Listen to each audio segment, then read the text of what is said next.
বিসমিল্লাহির রহমানির রহিম। চাঁদপুর কচুয়া ঐতিহ্যবাহী শ্রীরামপুর হজরত মোহাম্মদ সাল্লাল্লাহু আলাইহি সাল্লাম সুন্নিয়া ইসলামিয়া পাঠাগারের উদ্যোগে শহীদ নুরুল ইসলাম ফারুকীর শাহাদাত বার্ষিকীতে এক বিশাল মিলাদ মাহফিলের আয়োজন করা হয়েছে। উক্ত দোয়া মাহফিলে উপস্থিত ছিলেন ওলামা কমিটি ও এলাকার মুরব্বীগণ। শহীদ নুরুল ইসলাম ফারুকীর শহীদের পিছে যারা দায়ী তাদেরকে আইনের আশ্রয় আনার জন্য ওলামা কমিটি দাবি। খুনিদেরকে আইনের আওতায় এনে সর্বোচ্চ বিচার করে আওয়াম ও সুন্নি জনতা হৃদয়কে যেন ঠান্ডা করে। শহীদ নুরুল ইসলাম ফারুকী সম্পর্কে বক্তব্য রাখেন ওলামা কমিটি ও বিভিন্ন শ্রেণীর লোক।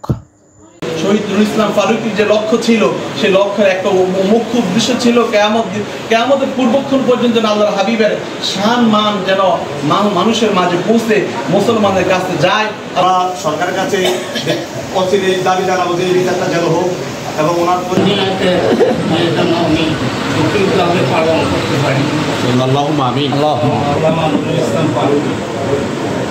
আজকে ওনাকে আমরা স্মরণ করেছি। সুন্নিয়াতের উদ্যোগ নক্ষত্র আল্লামা শহীদ ফারুকী হুজুর, তিনি সুন্নি জামাতের একজন নক্ষত্র ছিলেন। আজকে সারা বাংলাদেশের অবস্থা টিভি দেখেন, ফেসবুকে দেখেন, ইউটিউবে দেখেন, বাংলাদেশের প্রত্যেকটা অঞ্চলে এখন মিরাজ শরীফ পরিচালনা করেছেন মাওলানা জয়নাল আবদিন সাহেব ও হাফেজ জহিরুল ইসলাম সাহেব।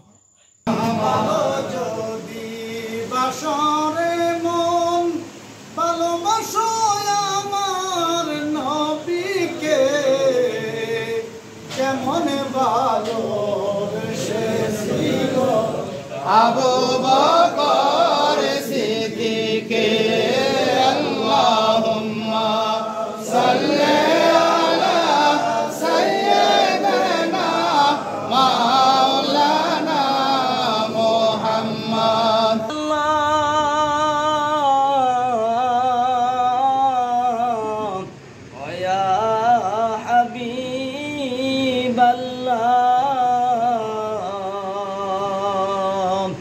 মদিনার প্রাণে সাহিয়া কাদিজে মিলাদ পড়িয়া দেখাদান পর্দা উঠায়া দেখিব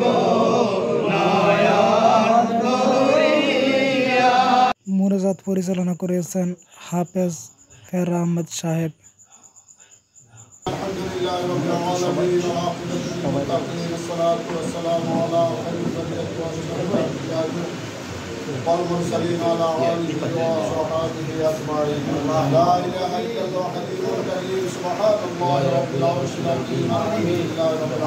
সহযোগিতা লাগে, আমি সহযোগিতা করতো, আমি আসতে পারি নাই, আপনাদের কাছে ক্ষমা চাই। শহীদ নুরুল ইসলাম ফারুকী রহমতুল্লাহ আলাইহির মাগফিরাত কামনা করছি। এখানে বিদায় নিছি। আসসালামু আলাইকুম ওয়া রাহমাতুল্লাহি ওয়া বারাকাতুহু।